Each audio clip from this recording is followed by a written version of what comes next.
அஸ்ஸலாமு அலைக்கும் வரஹ்மத்துல்லாஹி வபரகாத்து. சூரியன் உதிக்கும் நாளிலேயே இந்த நாள் தான் சிறந்த நாள் என்று நபி ஸல்லல்லாஹு அலைஹி வஸல்லம் அவர்கள் கூறினார்கள். மற்ற நாளில் நாம் துஆ கேட்பதை விட இந்த நாளில் துஆ கேட்பதுதான் சிறந்ததென்று நபி அவர்கள் கூறினார்கள்.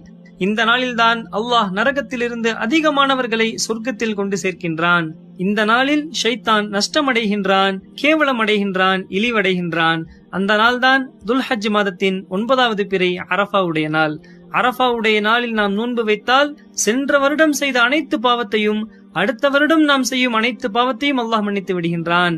அரஃபாவுடைய நாளில் தொழுகை இல்லாத பெண்கள் நோன்பு நோட்க முடியாமல் போனால் நோன்பு வைக்க வேண்டும் என மனதால் நினைத்தாலே போதும், அல்லாஹ் அவர்களுக்கும் அந்த சிறப்பை கொடுத்து விடுகின்றான். அரஃபாவுடைய நாளை அடைந்து அந்த நாளில் நோன்பு நோற்று அல்லாஹ்வை வணங்கக்கூடிய பாக்கியத்தை அல்லாஹ் நம் அனைவருக்கும் தருவானாக. ஆமீன் கூறுங்கள். அஸ்ஸலாமு அலைக்கும் வரஹ்மத்துல்லாஹி வபரகாத்துஹு. Live Dawah.